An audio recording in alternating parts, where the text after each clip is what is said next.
Welcome back. It's California Edition. I'm Brad Pomerantz. We just spoke with Eli Oakley. He's the president of Long Beach City College. Now we're speaking with a vice president of the Long Beach City College Community College District. I said that correctly. His name is Jeff Kellogg, as I said. And sir, I want to get your sense about the passage of Prop 30. Of course, President Oakley was pleased. Are you? Absolutely. We have to thank the voters of California because they stepped up and to help the community college system and K-12s. But most importantly for us, it eliminated a lot of our extremely difficult cuts that we were going to have to make. It doesn't get us out of the difficult times in front of us, but at least it's not going to be as bad as what we intended. And explain that, because I think there are many voters who are pleased to have supported Prop 30, but may not have necessarily understood that this really stopped the bleeding. It didn't add new funding. Not at all, and that's exactly the best point we tried to repeatedly make to individuals, that this essentially gets us our heads almost above water. But we're still going to have to deal with some difficulties because we're still not being funded to the levels we need to be funded. And I was actually surprised when President Oakley mentioned that the college is still considering cutting a certain number of programs. Before Prop 30 passed, LBCC was looking at cutting up to 17 programs, laying off up to 10 full-time faculty. He said it won't be that severe, but you still need to make cuts? We still will need to make cuts. As Why? Sadly said, we still are not getting through the funding mechanism for community colleges in California. It still is inadequate. It still doesn't give us the funding we need to do the programs at the current level, which is really challenging because we're sitting here where more people want to come to the community college, and yet we're not getting the money from Sacramento. And what's frustrating, I'm sure, is when you look at the amount of money charged to the students. It is the least expensive in the nation. But that begs the question, if it's the least expensive in the nation, why not raise fees so you can have more services? But we've already raised it tremendously in the last 2 years. To the $46 a unit in California community colleges. It's still, I think the average you would look at, it's about $1,100 a year to get to be at Long Beach City College or any and the community national college. average is almost $3,300 a year. Significantly more. It's still a great bargain. So what do you do? I mean, if you are underfunded, why not go back to the students? Well, but it's easy to say, but consider that the students have gone from $26 a unit to $46 a unit in 18 months. And the interesting thing that most people don't realize also, and it is what it is, and that is that everything is done through Sacramento. We as trustees don't control the dollars per units. It's done through Sacramento. And then those additions that they put on, as in the past, is not guaranteed to come back to the colleges. It goes into the general fund. I spoke with President Oakley about that, and we discussed that community colleges are now fundraising. And they're not necessarily fundraising for scholarships. They're fundraising so that they can keep programs in place. What do you think about that trend? Well, it's an unfortunate trend, but it's reality. And that's where your foundations become much more critical on raising money to help students. And we've actually done that in Long Beach. And it's addressing the needs. We cannot afford just to sit back and take the approach of, gee, Sacramento's not doing their job, therefore what are we going to do? Well, we have to take some action some way, and one of which is that area of trying to raise funds in uncharacteristic ways that was never even considered in the past. But here's the challenge, and I mentioned this. You know, you're a big booster of Oregon. You went to the University of Oregon, you support, you're a big alum. I don't know, did you go to junior college? Did you start? I went for a short time to Long Beach City College. Okay, so a lot of folks will go to a junior college for a short time or for 2 years. They go to their 4-year university, and that's who they support. That's right. How do you get your alumni of a community college to support you when they're looking towards their 4-year? And that's a great question. There's a lot of challenges, but that's why the foundation, which is really, that's your fundraising wing, that's where they become much more important. And there are a lot of colleges in California that are exceptional in doing this. So, and there's different degrees. There's no one pure answer to it, but Long Beach needs to be better in that area, and we're good.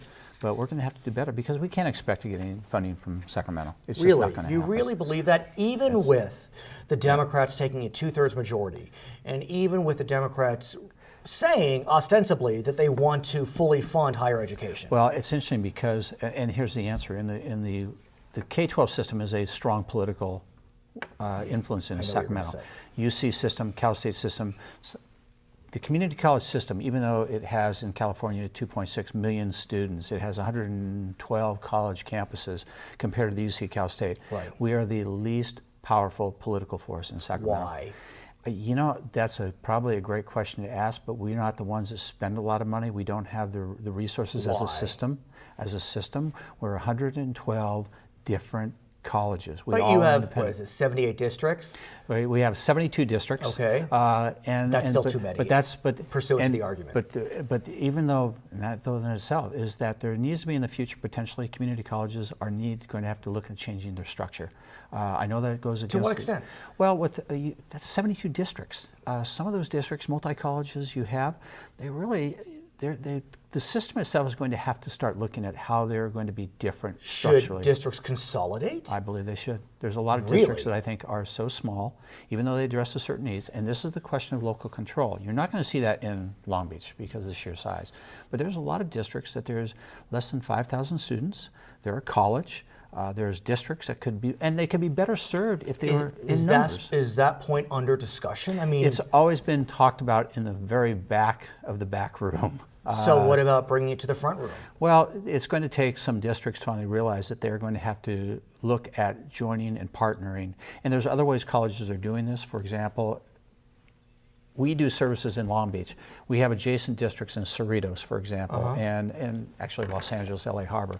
Why is it that we all offer exactly the same thing? Right. Why are we not working better together to say, you offer these course curriculums, we'll offer those? Because every college wants to have everything for their students, and I understand that, but that's not what the future is going to be. It's interesting you mentioned that. I spoke with President Oakley about this phenomenon of students having to travel to different community colleges to get the courses they need. And in fact, that number has doubled in the last few years. Not unusual. And it's been very frustrating, and what some colleges are considering is giving preferences to local students to prevent that. But then that seems to be counterintuitive to that student who's industrious and is trying to get out. Well, and we have preference now in Long Beach City College. We actually, for local students, the Long Beach Unified School District, they're given preferences and as part of our what we call Promise Pathways. So we are looking at things to do that, and that's for a lot of other reasons as well. But I really think the colleges have to start looking at things and how they do business differently. The biggest problem you have is when you have students that are spending 6, 7, 8 years in a community college getting an AA degree. By the time they're in their mid to late 20s, even though they're working, our students traditionally are working full time, that still is too long. Now, I know that I believe in January or early in 2012, some reforms were passed out of Sacramento. And one of those reforms focused on trying to focus students. Once they get in, put them on a plan to make sure that they meet their goals and their needs. And in fact, I understand that part of that plan will disincentivize students who have more than, is it 60 units or 160? It's a number. Well, we is it? always when you get over, I don't know the exact number, Right. but it is one of those. To get your AA degree, there's a certain percentage. A formula. And it's not. But when you suddenly have students at your college that have already generated over 100 units, Right. they're Something's not- wrong. Something is wrong. Because you only need how many to graduate? It is. That's why I wanted 60 Yeah, units to right. get your AA degree. Exactly. But then that's why you see a lot of students that don't get their AA. They just Mm-hmm. say, "Well, I have enough units to transfer, not get my AA." But we really need to start to look at things on, especially in those areas. You talked about the reforms. A lot of that is also on people that repeat the course over and over and over again. Why are they repeating? Because they're failing? They're failing, or there's other issues going on. They drop for whatever reason. That part of those reforms is to address the repeat of students on class over and over again. They're taking a seat that other people, and that's part of the reforms they're looking at. Well, I understand, and they seem to be laudable goals, but do we even have the staff to put people through this counseling process? Well, now you're over in the counseling side, that too, and you're seeing counseling being much more technologically driven. Right. It's never eliminating the human element because you can't. Of But at the same time, you're never going to get to those numbers that counselors will say is the generally accepted practice of how many counselors per students. We're never going to get back to those numbers again. We just are not physically. Well, his name is Jeff Kellogg. He is the Vice President of the Long Beach City Community College District.